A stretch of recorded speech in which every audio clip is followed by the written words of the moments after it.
오늘 우리에게 주시는 하나님의 말씀은 시편 68편 3절에서 6절까지의 말씀입니다. 제가 가진 성경으로 구약 성경 849면에 있습니다. 시편 68편 3절에서 6절까지의 말씀, 계신 자리에서 한 목소리로 함께 읽겠습니다. 3절입니다. 의인은 기뻐하여 하나님 앞에서 뛰놀며 기뻐하고 즐거워할지어다. 하나님께 노래하며 그의 이름을 찬양하라. 하늘을 타고 광야에 행하시던 일을 위하여 대로를 수축하라. 그의 이름은 여호와이시니 그의 앞에서 뛰놀지어다. 그의 거룩한 처소에 계신 하나님은 고아의 아버지시며 과부의 재판장이시라. 하나님이 고독한 자들은 가족과 함께 살게 하시며 갇힌 자들은 이끌어내사 형통하게 하시느니라. 오직 거역하는 자들의 거처는 메마른 땅이로다. 아멘. 한국 사람들이 앓고 있는 심리적인 질병 두 가지가 있다고 합니다. 하나는 조급증이고 다른 하나는 화병입니다. 어쩌면 우리 이민 1세대라고 불리는 어르신들은 다 조금씩 화병을 앓고 계실지도 모르겠습니다. 그런데 요사이 옛날보다 화병을 앓는 사람들이 점점 줄어들고 있답니다. 하고 싶은 말을 마음속에 담아두지 않고 입 밖으로 다 토해내는 시대이기 때문입니다. 포스트 모더니즘 시대 정신은 자기 감정에 충실하고 표현하는 것을 당연한 것으로 여기고 있습니다. 그러다 보니 개인의 화병은 분명 줄어든 것 같은데 대신 가정이나 사회적으로 다투는 일은 더 많아진 것 같습니다. 옛날 같으면 참고 그냥 넘어갔던 일들을 지금은 더 이상 참지 않는다는 뜻 아니겠습니까? 이렇게 화병은 줄어든 데 반해 조급증은 더욱 늘어나고 있습니다. 우리가 살아가는 미국만 보아도 예전에는 마트에 가보면 늘 계산해 주시는 분들과 반갑게 인사 나누고 요즘 우리가 살아가는 이야기를 나누던 정겨운 기억들이 참 많았는데요. 요즘은 패스트라인이라는 무인 계산대가 점점 늘어나면서 빨리빨리 계산하고 그리고 마트 밖으로 나가려고 하는 모습이 보입니다. 또 LA가 대도시여서 그럴 수 있겠지만 우리가 운전을 할 때에도요, 우리의 앞차가 천천히 가면 나보다 오히려 내 뒤에서 빵빵거리는 일도 많이 겪고요. 또 남의 차가 나보다 빨리 가기라도 하면 갑자기 화가 나서 더 빨리 운전을 하는 위험한 장면도 종종 보게 됩니다. 이러한 조급증의 문제는 각 사람들에게 기다림이 없다는 방증입니다. 그러다 보니 사람들은 쉽게 지치고 금방 불안해집니다. 일이 빨리 진행되지 않으면 괜히 화도 납니다. 신경이 날카로워지고 작은 문제가 생겨도 철저하게 자기 방어적이 되든지 아니면 반대로 공격적으로 대들게 됩니다. 쉽게 핏대를 올리고 아무에게나 신경질을 부립니다. 이 모든 것은 다 기다리지 못하기 때문입니다. 그래서 성도는 12월 되면 하나님으로부터 기다림을 배워야 합니다. 깨어지고 결핍된 세상을 구원하러 오신 예수님의 탄생을 기억하는 동시에 앞으로 영광의 주님으로 다시 오실 구주를 기다리는 것입니다. 이 기다림의 믿음이 약속의 확신으로 우리에게 소유만 된다면 오늘 하루를 살더라도 감사와 소망으로 살아가게 될 줄 믿습니다.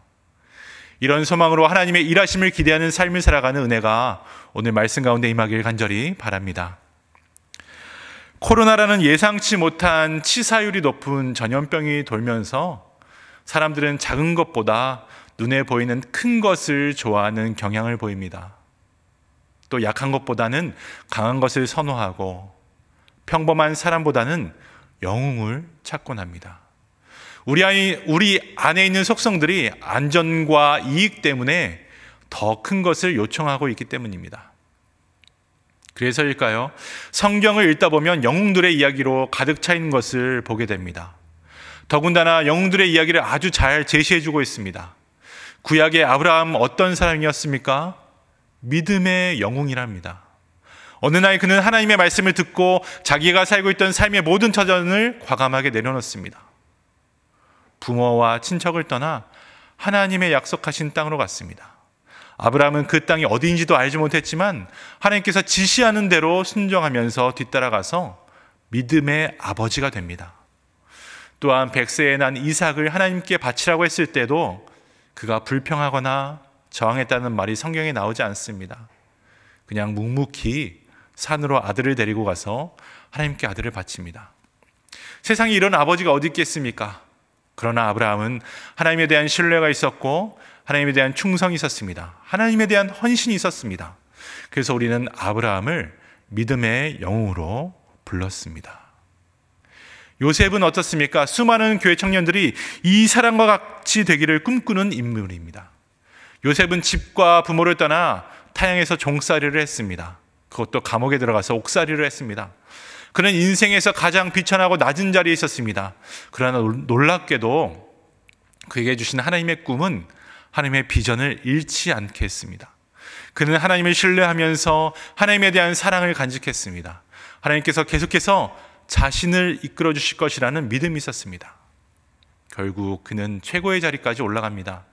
많은 청년들이 이것을 보면서 자신들도 하나님 안에서 꿈을 꾸고 도전하면서 인생을 하나님께 걸어보아야겠다는 모험심을 갖는 것도 요셉이 갖고 있던 이런 영웅적인 신앙 때문입니다.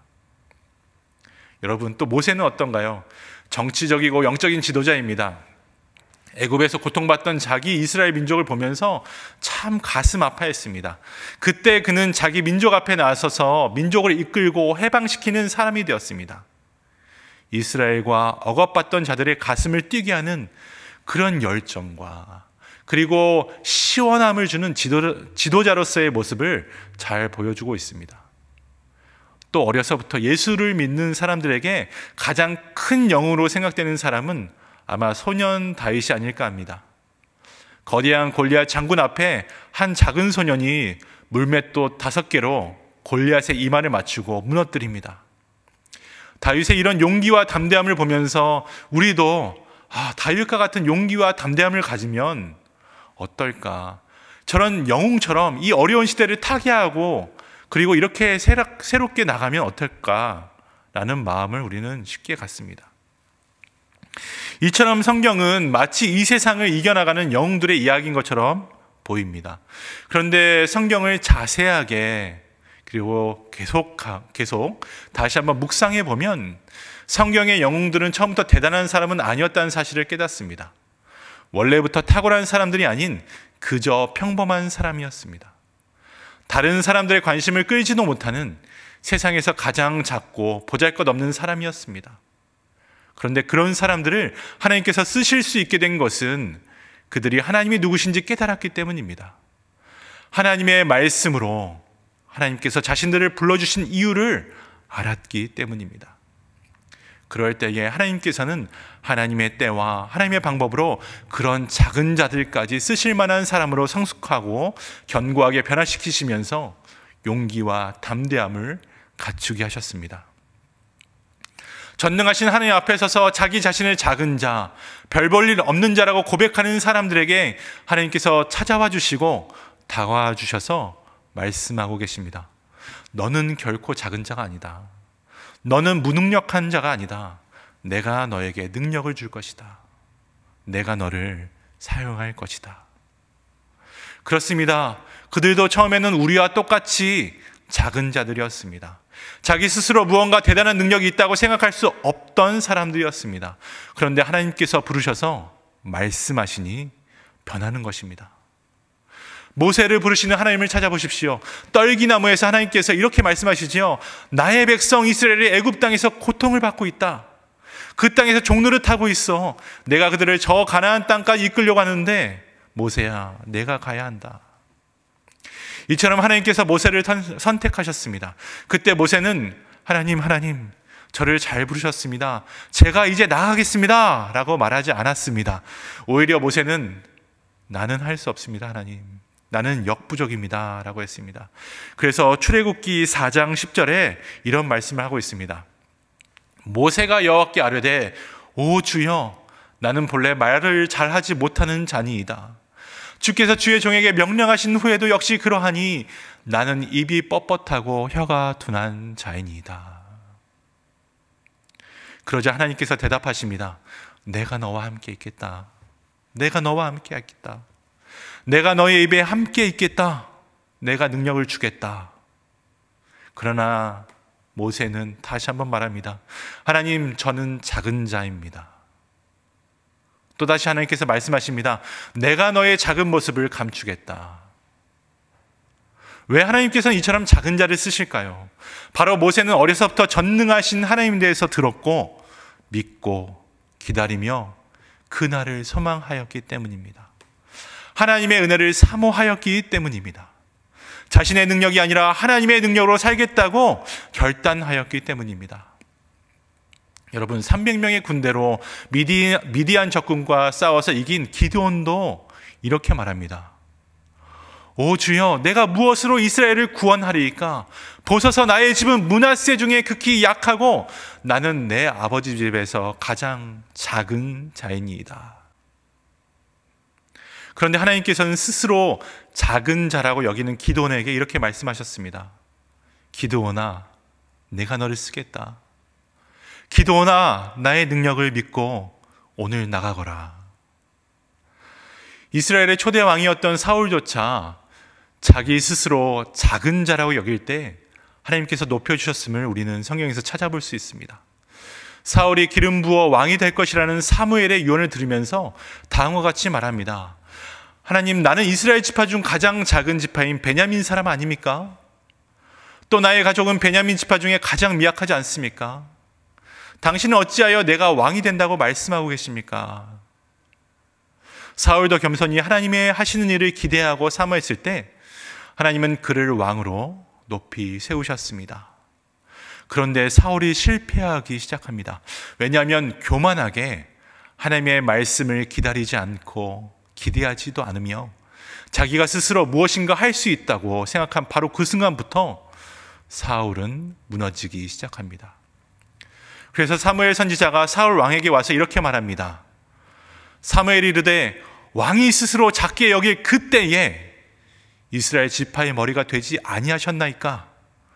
여호와께서 왕에게 기름을 부어 이스라엘 왕을 삼으시고 지도자나 영웅들이 자신의 힘으로 그 자리까지 올라선 것이라고 했을 때에 자신에게 주어진 모든 것이 하나님의 은혜와 능력이라는 기대와 겸손을 다 잃어버릴 때에 그들의 모든 결말은 다 땅에 떨어지게 되었습니다. 그래서 사도 바울은 성도들에게 이렇게 말씀합니다. 하나님께서 세상에 미련한 것들을 택하사 지혜 있는 자들을 부끄럽게 하려 하시고 세상에 약한 것들을 택하사 강한 것들을 부끄럽게 하려 하시며, 이처럼 예수님을 나의 주인으로 믿을 때 우리는 이런 고백을 하게 됩니다. 하나님, 저는 미련하고 부족한 사람입니다. 오늘 능력이 없고 부끄러운 죄인일 수밖에 없습니다. 감히 주님 앞에 나아갈 수가 없습니다. 이런 고백을 하면서 주님 앞에 무릎을 꿇었을 때 주님께서 우리를 향해 성경에 나온 것처럼 동일하게 말씀해 주고 오십니다. 누구야? 내가 왜 미련하니? 내가 왜 부족하다고 하느냐? 내가 너에게 풍성함을 주는데 왜 능력이 없다고 하느냐? 내 안에서 모든 것을 할 수 있는데 왜 내가 부끄러운 죄인이니? 내가 너의 죄를 용서했는데 왜 너는 그것을 모르니? 라고 말입니다. 이처럼 하나님께서 우리를 찾아오실 때에 우리는 전능한 하나님 능력 앞에 낮아져야 합니다. 그래야 하나님의 능력이 오늘 우리 가운데 임하고 하나님의 역사가 시작되는 것입니다. 이것을 믿고 따르는 것이 우리의 신앙이 되어야 합니다. 그래서 위대한 사도 바울은 노년에 자신에 대해 끝까지 이렇게 표현하고 있습니다. 그리스도 예수께서 죄인을 구원하시려고 세상에 임하셨다 하였도다. 죄인 중에 내가 괴순이라. 바울은 우리가 아는 것처럼 엄청난 복음의 사도였습니다. 하나님의 능력을 누구보다도 잘 나타냈던 사도였습니다. 그러나 마지막까지도 스스로가 주님 앞에 죄인 중에 죄수라고 고백하면서 무릎을 꿇고 전능하신 하나님의 능력을 기대하고 기다렸습니다. 성령님의 역사를 매 순간 구하고 의지하며 매일매일 하나님 안에서 새롭게 성숙되고 하나님 자녀로 온전하게 변화되어 갔습니다. 이것이 오늘 내 안에 있는 조급함을 다 버리고 우리에게 필요한 기다림의 믿음인 것입니다. 사랑하는 성도 여러분, 세상은 자기 자랑하는 것을 참 좋아합니다. 자기를 자랑하고 자기가 영웅처럼 받들어져야 모든 것이 사람들에게 먹혀 들어간다고 생각합니다. 그러나 성도에게는 세상과 사람이 알아주기보다 하나님께서 인정해 주시고 찾아와 동행해 주는 것이 더 중요하고 필요합니다. 예수 그리스도께서 이 땅에 오신 이유가 무엇입니까?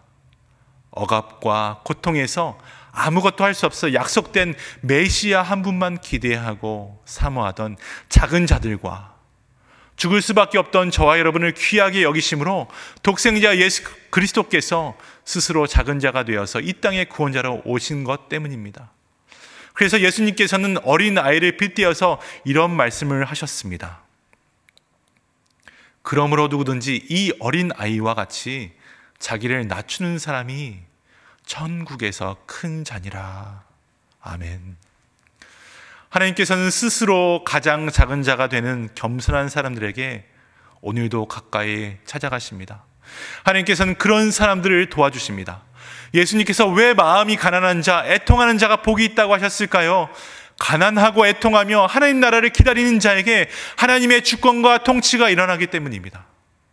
부자가 되어도 마음이 가난한 자가 될 수 있다면 그것은 축복을 받은 사람입니다. 모든 것을 가진 풍요로운 자가 되어도 마음속에 애통하는 진리를 향하고 있다면 분명 샬롬의 온전한 평안의 은총을 받은 자가 됩니다. 오늘 우리는 어떠한 상황과 환경 속에서도 하나님을 기대하고 기다리는 믿음을 가져야 할 줄 믿습니다. 예수님께서 2000년 전에 이 땅에 가장 작은 자로 마국간에 오셨습니다. 그리고 십자가에서 죽으셨습니다. 가장 낮은 곳, 가장 비천한 곳에 오셨고 생이 끝날 때도 가장 낮고 비천한 사형 들인 십자가에서 죽음을 맞이하셨습니다. 왕 대신 예수님께서 굳이 왜 그렇게 하셨을까요?